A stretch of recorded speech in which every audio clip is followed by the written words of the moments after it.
On est en fin janvier 1943, le 24 janvier exactement. Elles sont 230 femmes. Elles partent pour une destination inconnue. Elles sont toutes des déportées politiques. Elles ne sont pas juives, mais elles sont résistantes, communistes, gaullistes, catholiques. Elles appartiennent à un certain nombre de réseaux et elles ont été embarquées dans ce train pour une destination inconnue.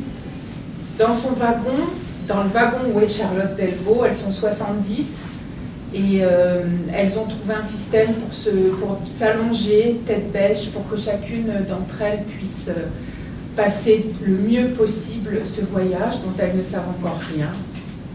Et Delvaux, quand elle en parle de ses camarades, de ses sœurs et de ce qu'elles se disent. Et elle se dit qu'elle s'en va et qu'elle s'en va sans l'homme qu'elle aime. Alors c'est un peu surprenant peut-être de commencer une conférence sur une femme aussi libre, aussi puissante que peut être Delvaux, en faisant référence à l'homme qu'elle aime, mais parce que sans lui, il n'y aurait pas eu Delvaux telle qu'on la connaît aujourd'hui. Delvaux, elle est née dans pas loin d'ici, enfin de l'autre côté, mais elle est née à Vigneux-sur-Seine. Elle était fille d'ouvrier, elle était elle-même, elle avait eu son brevet d'études primaire, elle a été secrétaire. C'était une petite secrétaire parisienne. On est dans le Paris des années 25, 28. Elle vit seule à Paris. Et un jour, elle rencontre un philosophe que vous reconnaîtrez, vous, parce que vous le verrez agir plus tard, c'est Henri Lefebvre. Mais à l'époque, Henri Lefebvre, qui sera un grand sociologue de mai 68, n'est rien du tout. C'est un jeune homme qui la drague sur le boulevard Saint-Michel. Et elle ne se laisse pas faire, elle a du répondant, la petite Charlotte, mais elle devient son amie.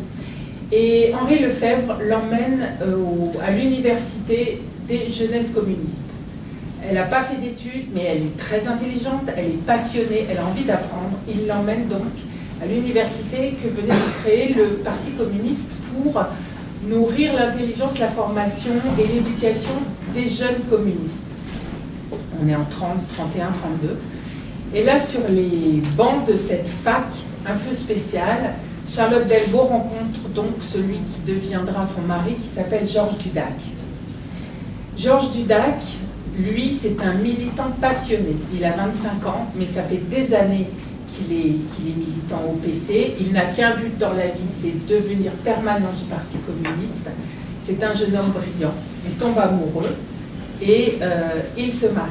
Et si j'introduis Georges pour commencer, c'est parce que dans toute la formation de ce que va être Delvaux, Georges Dudac est à l'origine et de ses connaissances et de sa formation, je dirais presque philosophique, de la vie. Ils vont s'engager tous les deux, ils vont prendre évidemment part aux victoires du Front populaire, vous les imaginez, ils ont 25 ans, c'est vraiment des jeunes gens qui portent tout l'espoir que représentent les grèves de 36, le Front populaire en France. Ils sont engagés aussi pour le Front populaire espagnol, le moment venu. Charlotte, à l'époque, elle est la secrétaire de Louis Jouvet. Depuis 1937, elle l'a séduit en faisant une interview pour un journal communiste, il l'a embauchée. Elle est celle qui l'accompagne au conservatoire d'art dramatique où il est donc permanent, il est professeur. Et elle, pendant les 4 heures que durent ses cours, elle prend en note tout ce qu'il dit aux jeunes et elle est revenue à son bureau l'après-midi, elle met tout ça au propre. En fait, tout ce qu'on connaît de Louis Jouvet aujourd'hui, et notamment ses livres, les livres qui sont destinés aux acteurs et aux étudiants en théâtre, sont l'œuvre, la réécriture de Charlotte Delvaux de ce qu'elle a pu voir avec Jouvet. Et puis bon, ils sont donc pris dans la tourmente, vous vous en doutez bien, de 1939, c'est-à-dire que le Parti communiste français est interdit, ils entrent tous les deux dans la clandestinité, et pendant 3 mois. Et au terme de ces 3 mois-là, ils sont arrêtés par la police française. Ils tombent avec le réseau auquel ils appartenaient, qui est le réseau Politzer, qui est le réseau qui gérait les intellectuels communistes français. C'est le réseau qui imprimait les belles lettres, c'est le réseau qui faisait le lien avec des gens comme Aragon, qui étaient en zone libre. Ce réseau-là tombe en 2 mois, entre janvier et mars 42, et ils sont tous arrêtés par la police française, je le répète, pas la Gestapo, les brigades spéciales de la police française. Georges et Charlotte sont séparés, les hommes et les femmes sont tous à la santé, mais pas dans les mêmes locaux. Et un matin de mai, Charlotte est appelée. Elle a l'autorisation, le droit de voir Georges. Elle le raconte, on va l'entendre. Elle raconte dans une de ses pièces la scène où elle a 1 heure pour dire adieu à l'homme qu'elle aime, qui va être fusillé quelques heures plus tard au Mont Valérien.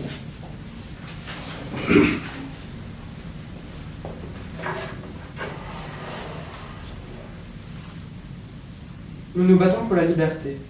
Ce qui serait horrible, ce serait de mourir pour rien, de mourir sans avoir rien fait de sa vie. Nous avons choisi, toi et moi. Je n'avais pas choisi de te perdre, jamais.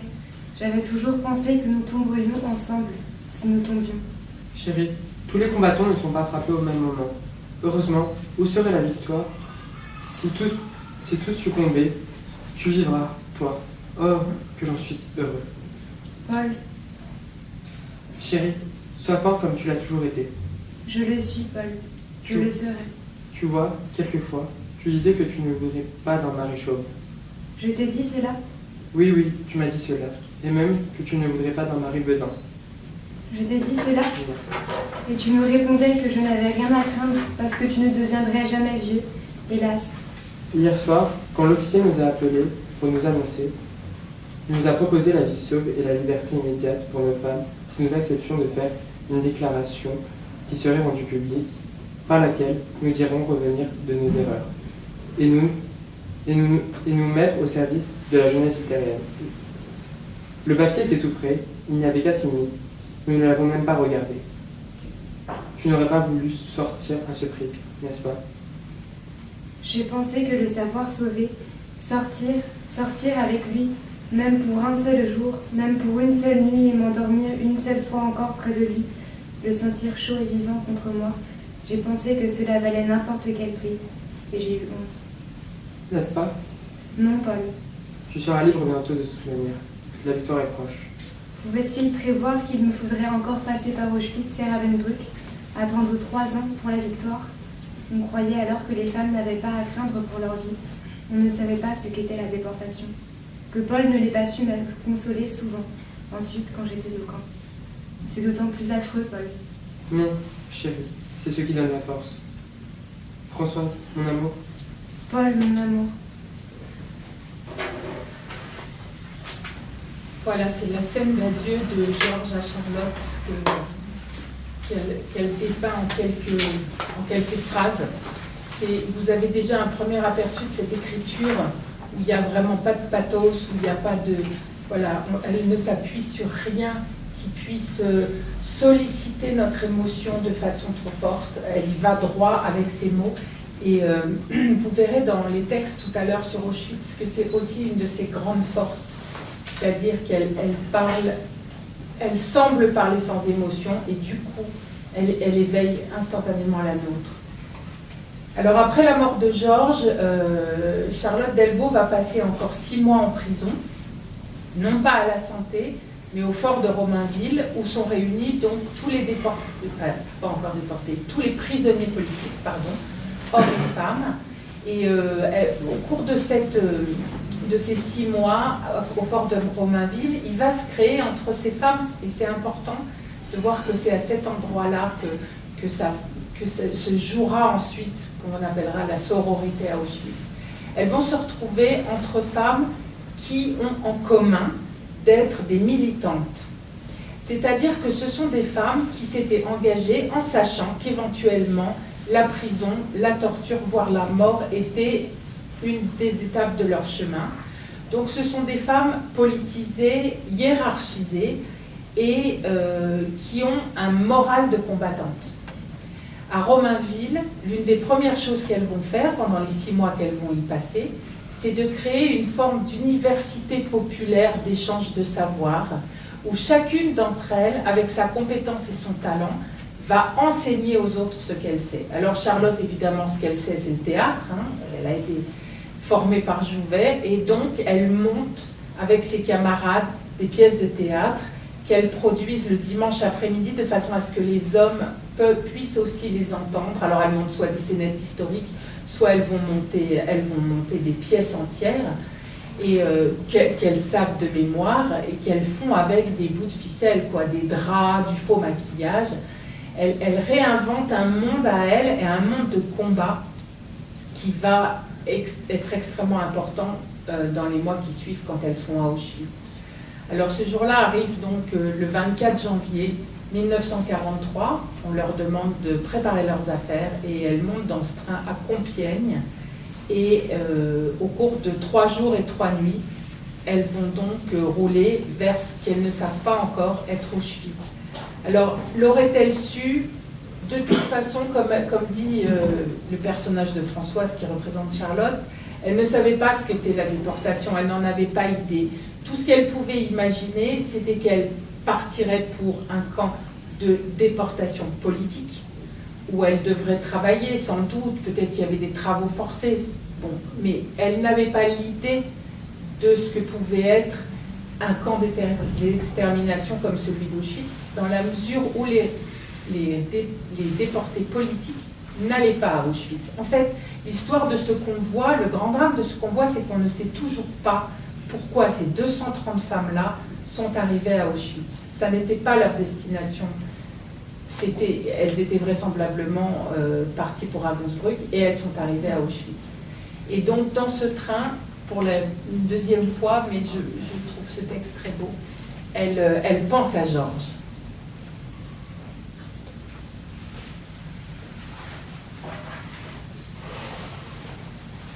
Je lui disais, mon jeune arbre, il était beau comme un pain. La première fois que je le vis, sa peau était si douce. La première fois que je l'ai étreignée, et toutes les autres fois, si douce, que d'y penser aujourd'hui me fait comme lorsqu'on ne se sent plus sa bouche. Je lui disais, mon jeune arbre, lisse et droit. Quand je le serrais contre moi, je pensais au vent, à un boulot ou à un frêne. Quand il me serrait dans ses bras, je pensais plus à rien. Qu'il est nu, celui qui part, nu dans ses yeux, nu dans sa chair. Celui qui part à la guerre, qu'il est nu. Celui qui part, nu dans son cœur, nu dans son corps. Celui qui part à la mort. Je l'appelais mon amoureux du mois de mai, des jours qu'ils étaient enfants. Heureux tellement je le laissais, quand personne ne voyait être. Mon amoureux du mois de mai, même en décembre, enfant et tendre, quand nous marchions enlacés, la forêt était toujours, la forêt de notre enfance. Nous n'avions plus de souvenirs séparés. Il embrassait mes doigts, ils avaient froid. Il disait les mots que disent les amoureux du mois de mai. J'étais seule à entendre. On n'écoute pas ces mots-là. Pourquoi? On écoute le cœur qui bat. On croit pouvoir toute la vie les entendre. Ces mots-là tendent. Il y a tant de mois de mai, toute la vie, à deux qui s'aiment.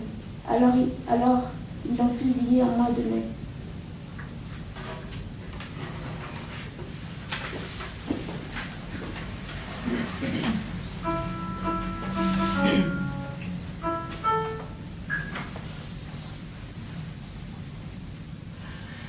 Amis, entends-tu le vol noir des corbeaux sur nos plaines, sur nos plaines?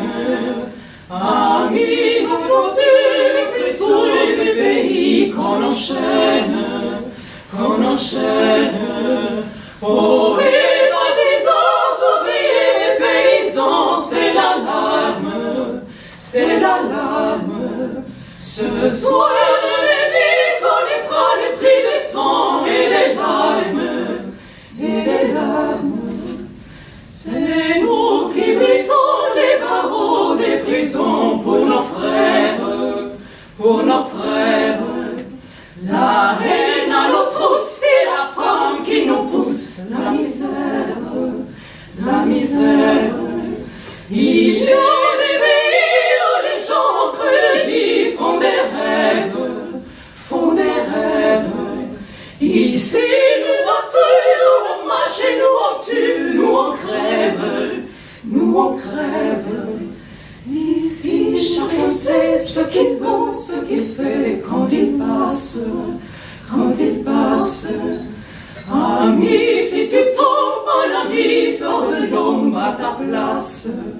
à la place.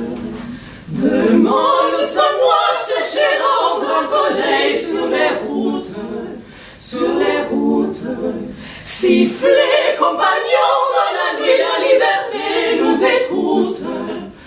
écoute, sifflez compagnons dans la nuit, la liberté nous écoute.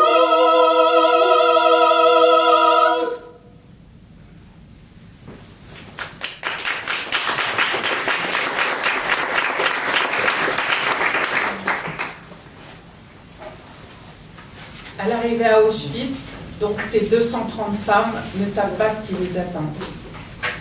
À l'endroit où elles se font tondre, où elles se font tatouer leur numéro de matricule, où on leur enlève leurs vêtements, elles en parlent avec les femmes qui font ça, et notamment l'une d'entre elles qui les tond et qui leur dit « Vous êtes combien ?» Et elle dit « Ben, on est à peu près 200 ». Et elle dit dans 8 jours, la moitié sera morte.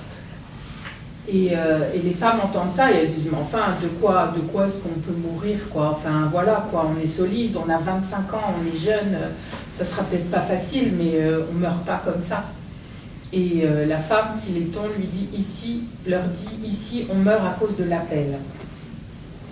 Alors l'appel dans l'œuvre de Delbo court dans les 3 tomes qui parlent d'Auschwitz, parce que l'appel, ça veut dire être réveillé à 4 heures du matin, se mettre en rang par carré de 10 sur 10 et attendre dans le froid. Vous vous rappelez, on est en Pologne, hein, on est dans les plaines de Pologne fin janvier, puis février, puis mars. Et c'est tous les matins la même chose. Et on attend que les nazis sortent les mourantes ou les mortes des baraques et fassent l'appel.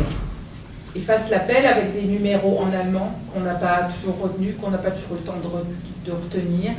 Donc ils recommencent et ils recommencent. Un appel, ça dure entre 4 et 5 heures tous les matins, de 4 heures du matin donc à 8 heures, debout dans la neige, debout dans le froid, et celles qui tombent sont sorties du rang et envoyées aux chambres à gaz. Cet appel, il va culminer une semaine après l'arrivée des femmes du convoi du 24 janvier 1943, et il va durer toute la journée. En fait, les SS vont décider de de nettoyer le camp, et donc l'appel va durer de 4 heures du matin à 18 heures, donc dans la neige, le 7 février 1943. Et les femmes qui survivront à cet appel-là, sur les 230 du convoi, seront quasiment celles qui vont arriver au terme des 27 mois de déportation qui les attendent. C'est-à-dire que les 2 tiers du convoi vont mourir à Auschwitz 8 jours après leur arrivée, dans ce qu'on a appelé la course. Parce que cette course-là, c'est qu'à l'issue de ces 15 heures debout dans le froid glacial, on les a fait courir, et que celles qui couraient et qui tombaient étaient exécutées sur place. Donc à l'issue du 7 février 1943, sur les 230 qui étaient arrivés, il en reste déjà plus que 55. Le texte que vous allez entendre maintenant, c'est un texte particulier dans l'œuvre de Delbo, parce que comme je vous disais tout à l'heure, elle n'était pas juive. C'est un des reproches qu'on a pu lui faire, c'est-à-dire qu'on a pu lui dire mais quelle est la légitimité d'Auschwitz à travers une femme qui n'était pas juive. Et c'est le texte avec lequel elle a répondu à ces critiques-là.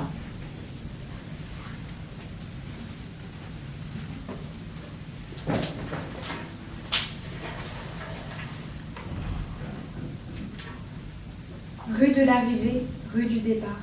Il y a les gens qui arrivent. Ils cherchent des yeux dans la foule de ceux qui attendent ceux qui les attendent. Ils les embrassent et ils disent qu'ils sont fatigués du voyage. Il y a les gens qui partent.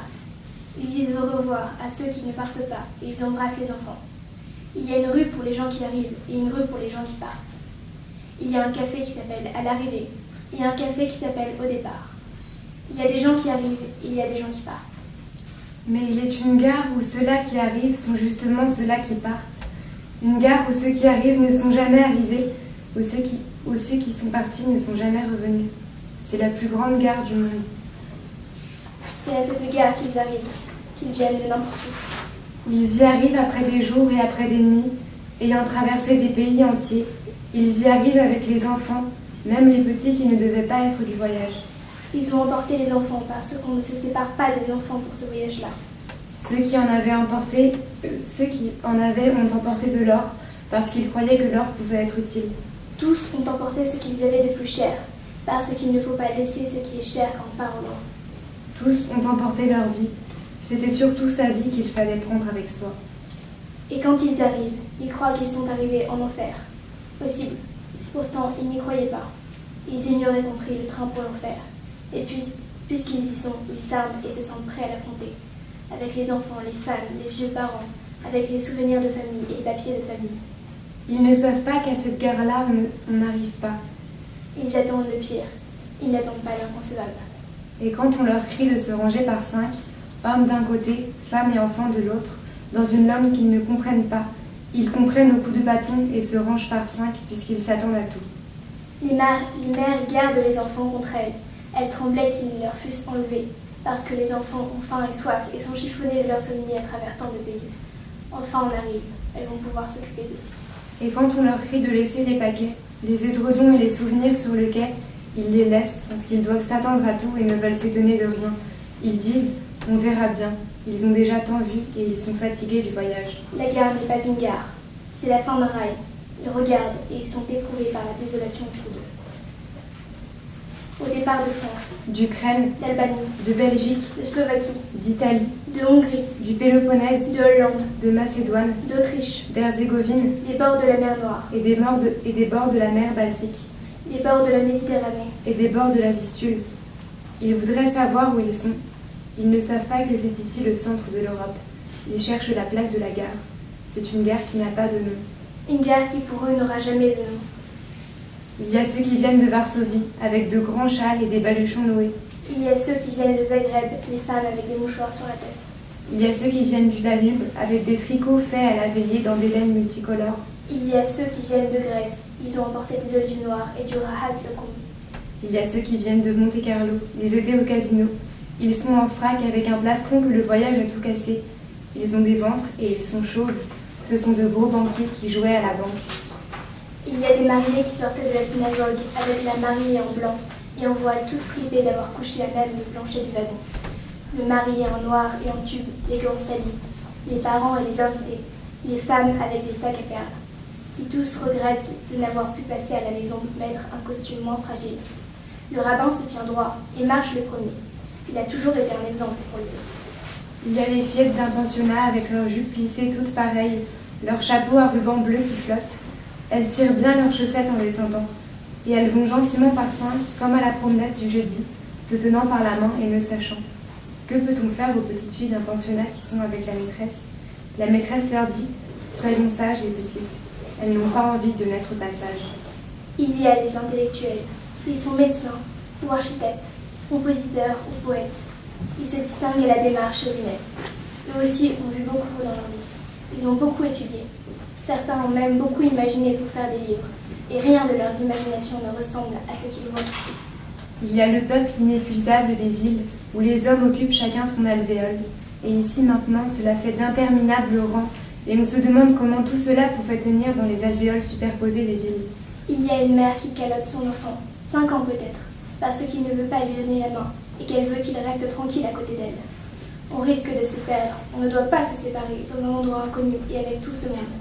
Elle calotte son enfant, et nous qui savons ne lui pardonnons pas. D'ailleurs, ce serait la même chose si elle le couvrait de baisers.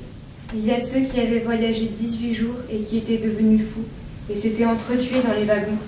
Et ceux qui avaient été étouffés pendant le voyage tant qu'ils étaient serrés. Évidemment, ceux-là ne descendent pas. Il y a une petite fille qui tient sa poupée sur son cœur. On asphyxie aussi les poupées. Il y a 2 sœurs en manteau blanc qui se promenaient et qui ne sont pas rentrées pour le dîner. Les parents sont encore inquiets. Par 5, ils prennent la rue de l'arrivée. C'est la rue du départ, ils ne le savent pas. C'est la rue qu'on ne prend qu'une fois. Ils marchent bien en ordre, qu'on ne puisse rien leur reprocher. Ils arrivent à une bâtisse et ils soupirent. Enfin, ils sont arrivés. Et quand on crie aux femmes de se déshabiller, elles déshabillent les enfants d'abord, en prenant garde de ne pas réveiller tout à fait, de ne pas les réveiller tout à fait. Après des jours et des nuits de voyage, ils sont nerveux et grognons. Et elles commencent à se déshabiller devant les enfants, tant pis. Et quand on leur donne à chacune une serviette, elles s'inquiètent. Est-ce que la douche sera chaude parce que les enfants prendraient froid? Et quand les hommes, par une autre porte, entrent dans la salle de douche, nus aussi, elles cachent les enfants contre elles. Et peut-être alors tous comprennent-ils. On habillera un orchestre avec les jupes plissées des fillettes. Le commandant veut qu'on joue des valses viennoises le dimanche matin. Une chef de bloc fera des rideaux pour donner à sa fenêtre un air de chambre avec l'étoffe sacrée que le rabbin portait sur lui pour célébrer l'office, quoi qu'il advint en quelque lieu qu'il se trouvât. Une capot se délisera avec l'habit et le tube du marié, son ami avec le voile, et elles joueront à la noce le soir, quand les autres sont couchées mortes de fatigue. Les capots peuvent s'amuser, elles ne sont pas fatiguées le soir. On distribuera aux Allemandes malades des olives noires et du loukoum, mais elles n'aiment pas les olives de Kalamata ni les olives en général. Et tout le jour et toute la nuit, tous les jours et toutes les nuits, et les cheminées fument avec ce combustible de tous les pays d'Europe. Des hommes près des cheminées passent leur journée à passer les cendres pour retrouver l'or fondu des dents en or. Ils en ont tous de l'or dans la bouche, ces juifs, et ils sont tant que cela fait des tonnes. Et au printemps, des hommes et des femmes répandent les cendres sur les marais asséchés. Pour la première fois, labouré et parti le sol avec du phosphat humain. Ils ont un sac attaché sur le ventre, et ils plongent la main dans la poussière d'eau humain, qui les jette à la volée en peinant sur les sillons avec le vent qui leur envoie la poussière au visage. Et le soir, ils sont tout blancs, des rides marquées par la sueur qui a coulé sur la poussière. Et qu'on ne craigne pas d'en manquer. Il arrive des trains et des trains. Il en arrive tous les jours et toutes les nuits, toutes les heures de tous les jours et de toutes les nuits. C'est la plus grande gare du monde pour les arrivées et les départs. Il n'y a que ceux qui entrent dans le camp, qui sachent ensuite ce qui est arrivé aux autres, et qui pleurent de les avoir quittés à la gare, parce que ce jour-là, l'officier commandait aux plus jeunes de former un rang à part. Il faut bien qu'il y en ait pour assécher les marais et répandre les cendres des autres.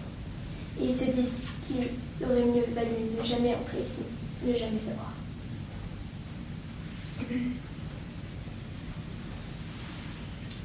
Voilà la réponse de Charlotte Delvaux à ceux qui disaient qu'elle n'avait pas droit à la parole aux Juifs. Elle dira tout le temps la différence entre les Juifs et nous, c'est que nous, on avait une chance de s'en sortir.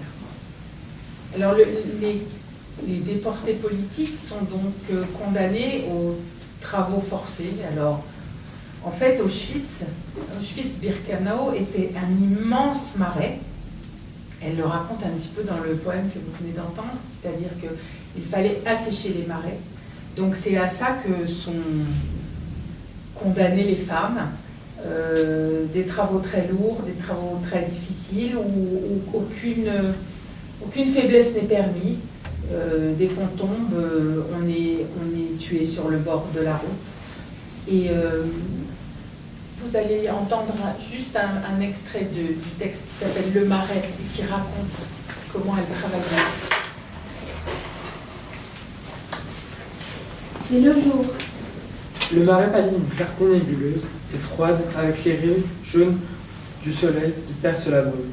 Le marais redevient liquide sous le soleil qui a dissipé maintenant tout le brouillard. C'est le jour, tout à fait. C'est le jour sous le marais où brillent de grands roseaux dorés. C'est le jour sur le marais où s'épuisent des insectes aux yeux d'épouvante. La bêche est de plus en plus lourde. Les porteuses portent la trague de plus en plus bas. C'est le jour sur le marais où meurent des insectes à la forme humaine. La trague devient impossible à soulever. C'est le jour pour jusqu'à la fin du jour. La faim, la fièvre, la soif.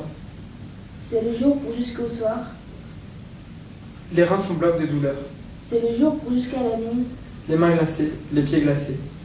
C'est le jour sur le marais où le soleil fait étinceler au loin des formes d'arbres dans leur sueur de cuivre. C'est le jour pour toute une éternité. Tous les matins, c'est une forme d'éternité, c'est juste grignoter chaque jour. On entendra tout à l'heure un autre texte où elle se demande régulièrement pourquoi, à quoi ça sert, pourquoi on est là et pourquoi est-ce que ça vaut le coup de survivre. Et pour toutes ces femmes, pour toutes celles qui ont survécu, il n'y a qu'une raison de se battre à Auschwitz, il n'y a qu'une raison de rentrer, c'est pour raconter. À tour de rôle, elles se désignent les unes les autres. Elles disent c'est toi qui rentreras parce que tu es la plus jeune, mais la plus jeune, la jeunesse n'empêche pas la mort. Après, elles disent c'est toi qui rentreras parce que tu es la plus riche ou tu es la plus intelligente. Et puis, ça se resserre et un jour, Charlotte s'entend dire, tu sais, en fait, c'est toi qui rentreras et c'est toi qui raconteras parce que toi, tu sais raconter. Parce que toi, tu as les mots, parce que toi, tu connais les grands auteurs, donc toi, tu pourras raconter. Et Charlotte se trouve investie de cette responsabilité-là.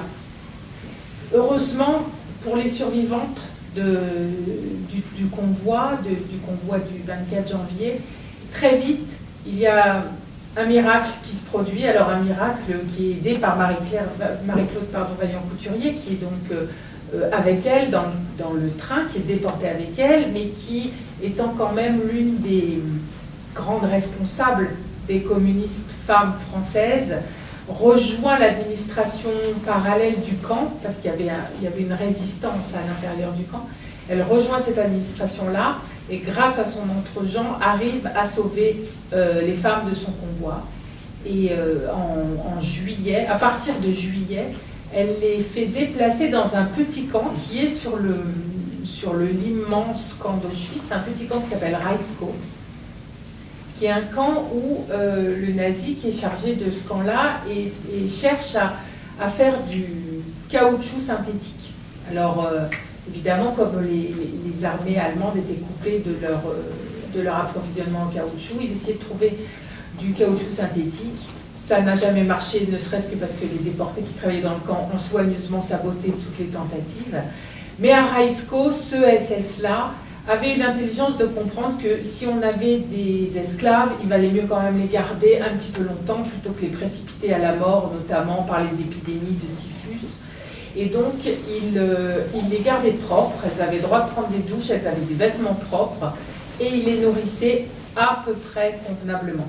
C'est-à-dire qu'il faisait cultiver des tomates, des légumes, etc., et qu'elles pouvaient en manger. Donc, dans ce camp-là, la cinquantaine de survivantes du convoi va pouvoir se retaper tant bien que mal. Alors évidemment, vous voyez ce que je veux dire, hein, elles survivent déjà. Elles survivent. Et que va faire Charlotte une fois qu'elle va être à Reisko, un peu reposée, un peu tranquillisée? Avec ses camarades, elle va recommencer à faire du théâtre. C'est-à-dire qu'elles vont monter pour le soir de Noël 43